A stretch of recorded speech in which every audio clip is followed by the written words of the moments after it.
ဒေးဗစ်ဟာအိမ်ပိုင်တစ်လုံးရဖို့မျှော်လင့်ချက်နဲ့နောက်ဆုံးမှာဒေါ်လာ1 သန်းအထိစုဆောင်းနိုင်ခဲ့ပါတယ်။ဒါပေမဲ့အဲ့ဒီအိမ်လေးကိုတွားကြည့်တဲ့အခါမှာတော့ခိုးလောင်အိမ်တစ်ခုလိုပဲခံစားခဲ့ရပါတယ်။စနစ်တကျကတင်တစ်လုံးချဖို့တောင်နေရာမရှိပါဘူး။ဒါကြောင့်သူဟာတိဆောက်ရေးလုပ်ငန်းခွင်ကနေပြီးလက်မြေအိတ်တစ်အိတ်ကိုတဲလာပြီးယာယီကတင်ဖြစ်အသုံးပြုခဲ့ရပါတယ်။နေ့တိုင်းဒေးဗစ်ဟာခါနာပြီးအလွန်အမင်းမောပန်းနွမ်းနယ်စွာနဲ့အိမ်ပြန်လာခဲ့ရတာပါ။ဒီလိုနဲ့စိတ်ပြက်လာတာကြောင့်သူဟာဒီခန်းကျင်းလေးကိုစနစ်တကျပြန်လည်ပြင်ဆင်ဖို့ဆုံးဖြတ်လိုက်ပါတယ်။ပထမဆုံးအနေနဲ့ဂီတတန်ပုံမခိုင်ခန့်စေဖို့ရေချိုးခန်း area ကိုကြွေပြားများကတ်လိုက်ပါတယ်။ထောင်ဆုံးမှာလက်ဆေးကန်တစ်ခုတက်ဆင်ပြီးပြတင်းပေါက်ဖောင်ကိုတော့နေ့စဉ်သုံးအိမ်သာသုံးပစ္စည်းများထားရမည့်နေရာအဖြစ်ပြောင်းလဲလိုက်ပါတယ်။နေရန်ကတ်အိမ်သာအမျိုးအစားကိုထည့်သွင်းပေးလိုက်တဲ့အတွက်နေ့စဉ်အသုံးပြုရတာပုံမတက်တောင့်တက်တာရှိသွားစေပါတယ်။ရင်းရဲ့ဘေးမှာတော့နေရန်ကတ်ရေပန်းကိုတက်ဆင်ပြီးအပြင်ဘက်မှာရှော့တစ်ခါ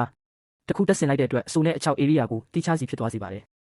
နေရန်တလျှောက်မှာတော့အောက်ခြေမှာအန်ဆွဲနှစ်ခုပါတဲ့စိတ်ကြိုက်ခုံတန်းတစ်ခုကိုတိဆောက်ပြီးဒေးဗစ်အကြိုက်ဆုံးမုံတွေကိုတင်စီထားပါတယ်။အပေါ်မှာအီဆက်တဲ့ဆိုဖာဖုံးလေးတွေတင်လိုက်တဲ့အခါမှာတော့ဆိုဖာတစ်ခုဖြစ်လာခဲ့ပါတယ်။အနီးနားမှာလိုအပ်တယ်လို့ခောက်ချလို့ရတဲ့စပွဲခုံတစ်ခုထည့်သွင်းထားပြီးအဲ့ဒီနေရာမှာရုပ်ရှင်နဲ့အစားအစာတွေကိုစားသုံးနိုင်တယ်လို့လိုအပ်ရင်အလုပ်လုပ်လို့လည်းရပါတယ်။နေရန်မှာတော့ရုပ်ရှင်ကြည့်ဖို့ projector စခရင်တစ်ခုချိတ်ဆွဲထားပါတယ်။ဆိုဖာရဲ့အပေါ်ဘက်မှာတော့ပစ္စည်းသေးဖွဲလေးတွေကိုတက်ရက်စူးစီးထားနိုင်ဖို့ပင်ချက်ပုတ်တစ်ခုကိုတက်ဆင်ထားပါတယ်။စတူယန်ပုံစံပေါင်းချို့ကိုယူဆောင်လာပြီးတဘာဝပတ်ဝန်းကျင်နဲ့လျော်ညီတဲ့တစ်သားပြားများနဲ့ဖုံးအုပ်ကကတင်ဖွဲ့စည်းပုံကိုဖန်တီးလိုက်ပါတယ်။အပေါ်မှာအီဆက်တဲ့မွေးရတစ်ခုတင်လိုက်တဲ့အခါမှာတော့တက်တောင့်တက်တာရှိတဲ့ကတင်တစ်လုံးဖြစ်လာခဲ့ပါပြီ။နေရန်အတွင်းဘက်မှာတော့ဂင်းတို့ရဲ့ကုတ်အင်ဂျီတွေကိုချိတ်ဆွဲဖို့လုံလောက်တဲ့နေရာရရှိစေမိဗီဒီယိုတန်းတစ်ခုကိုတက်ဆင်ထားပါတယ်။အဲ့ဒီဘေးမှာတော့အပေါ်ကဗီဒီယိုတွေကိုဆက်ပေးထားပြီးဒေးဗစ်အတွက်အိယာပေးစားပွဲအဖြစ်ရောခောက်ထားတဲ့အဝတ်စားတွေထည့်ရမည့်ဗီဒီယိုအဖြစ်ပါအသုံးပြုနိုင်ပါတယ်။အောက်ခြေမှာတော့လေကားတစ်ခုတက်ဆင်ထားပါတယ်။အဝင်ဝနားမှာတော့အဝတ်လျှော်6ခန်းဆက်နဲ့ရေခဲတစ်တာအသေးလေးတစ်လုံးကိုထည့်သွင်းထားနိုင်ဖို့ဗီဒီယိုနှိပ်တစ်ခုကိုစောက်လုပ်ထားပါတယ်။စပွဲခုံအပေါ်ရံမျက်နှာပြင်မှာတော့နေ့စဉ်ချက်ပြုတ်ဖို့အတွက် induction မီးဖိုတစ်ခုကိုတက်ဆင်ထားပါတယ်။အဲ့ဒီအပေါ်မှာတော့မီးဖိုချောင်းသုံးလေးစုပ်ဆက်ပါတယ်ဗီဒီယိုကပစ္စည်းတူလောင်ဖို့နေရာရစေပါတယ်။ဒီဇိုင်းအသစ်နဲ့ဆိုရင်တော့ဒီတိုက်ခန်းချင်းလေးဟာအသုံးဝင်တဲ့လှုပ်ဆောင်ချက်တွေအပြည့်အစုံပါဝင်တဲ့အိမ်စစ်တစ်ခုဖြစ်လာခဲ့ပါပြီ။အခုဆိုရင်ဒေးဗစ်ဟာနောက်ဆုံးမှာတော့သူ့ရဲ့ကိုယ်ပိုင်နေရာလေးတစ်ခုကိုပိုင်ဆိုင်ခွင့်ရရှိသွားခဲ့ပါပြီ။